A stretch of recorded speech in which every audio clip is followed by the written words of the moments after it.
Andrew Harnack app updated on August 2 at 9:23 p.m. Special counsel Robert Mueller has begun to issue subpoenas in his investigation into Russian interference in the 2016 election, according to several reports, the latest sign his investigation is moving quickly. The Wall Street Journal first reported the story, saying Mueller was using a Washington, D.C. based grand jury. Reuters confirmed the Journal report, and also said grand jury subpoenas have been issued related to a June 2016 meeting at Trump Tower in which Donald Trump Jr., the president's son-in-law Jared Kushner, and then campaign chair Paul Manafort met with a woman they were told was a Russian government lawyer offering damaging information about Hillary Clinton. It was not immediately clear if the subpoenas came from the Washington grand jury. The New York Times reports that Mueller has issued subpoenas through standing grand juries in Washington, rather than calling his own special grand jury for the case. Some of the subpoenas are tied to fired National Security Advisor Michael Flynn, the Times reported. A spokesman for Mueller declined to comment to the Journal, and President Trump's attorney, Ty Cobb, said he was unaware of a grand jury but welcomed any steps that brought the investigation closer to its conclusion. That's somewhat different than Trump's previous statements.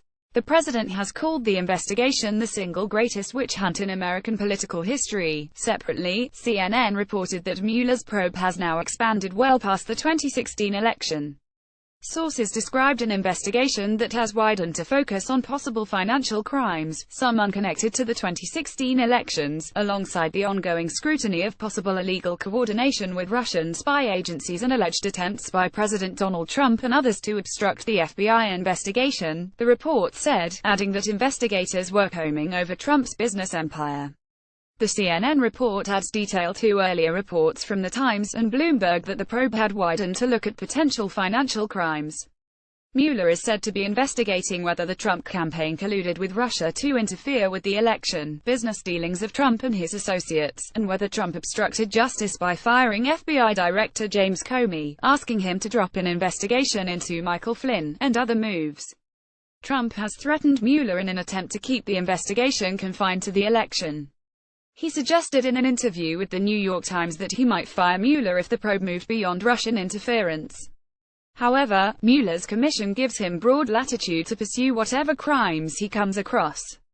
If Trump tried to fire Mueller, it could set up a replay of the 1973 Saturday Night Massacre, in which President Richard Nixon fired the Watergate special prosecutor, though only after his attorney general and his deputy both refused to do so and resigned.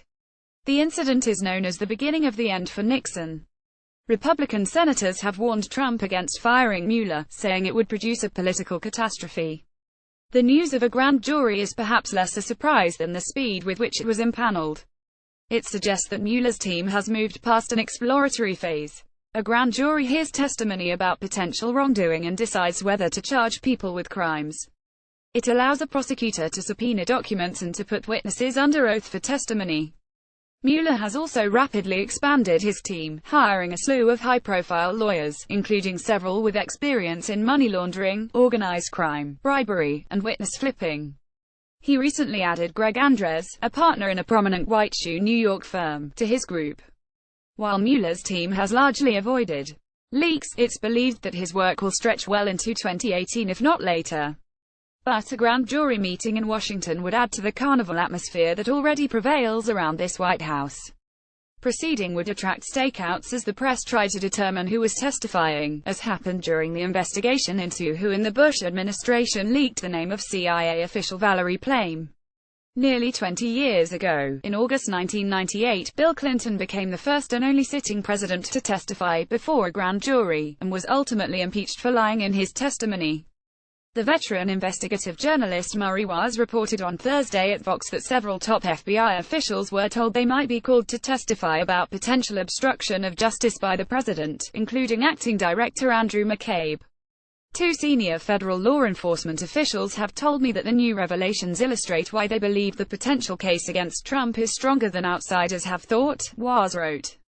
Deputy Attorney Rod Rosenstein named Mueller special counsel in May, in response to Comey's firing and the emergence of memos that detailed conversations between Trump and Comey in which the president seemed to be pressuring Comey to drop investigations.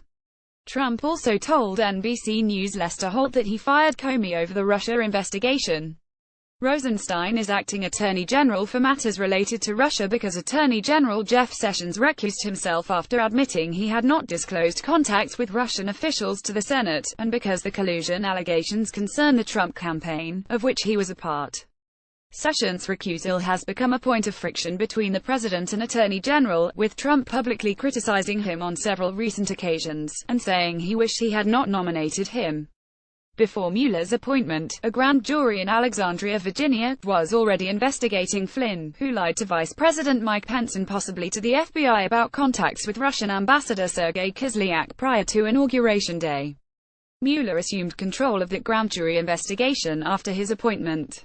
Stephen Vladek, a law professor at the University of Texas, told the Journal that the Washington grand jury was an indication that Mueller was pursuing an ambitious investigation. If there was already a grand jury in Alexandria looking at Flynn, there would be no need to reinvent the wheel for the same guy, Vladek said. This suggests that the investigation is bigger and wider than Flynn, perhaps substantially so. For months, Trump steadfastly insisted that there was no evidence of collusion between his campaign and Russia. There were, however, unreported contacts between Russian officials and Sessions, Kushner, and Flynn. Inquiries into contacts with Russian intelligence by Trump staffer Carter Page, an investigation Manafort's finances and possible money laundering, and several other threads. In July, however, Donald Trump Jr. admitted to attending the June 2016 meeting at Trump Tower. Emails showed that Trump Jr. believed that Natalia Veselnitskaya, whom he met, was Russian government lawyer bearing damaging information about Hillary Clinton. The emails also stated that the Russian government backed Trump over Clinton. Trump Jr. replied, "If it's what you say, I love it." But he now says it was not what was said, and that he received no information. Trump Jr. initially offered misleading and incomplete reports about the meeting before Times reporting drove him to release the emails. Since then, Trump has adopted a new line of argument, which is that if the meeting constituted collusion, it was not illegal, and that anyone would have done so. So far, this defense has been offered only in the court of public opinion. Mueller's grand jury may offer Trump or some of his aides and family members the chance to make it in a court of law as well.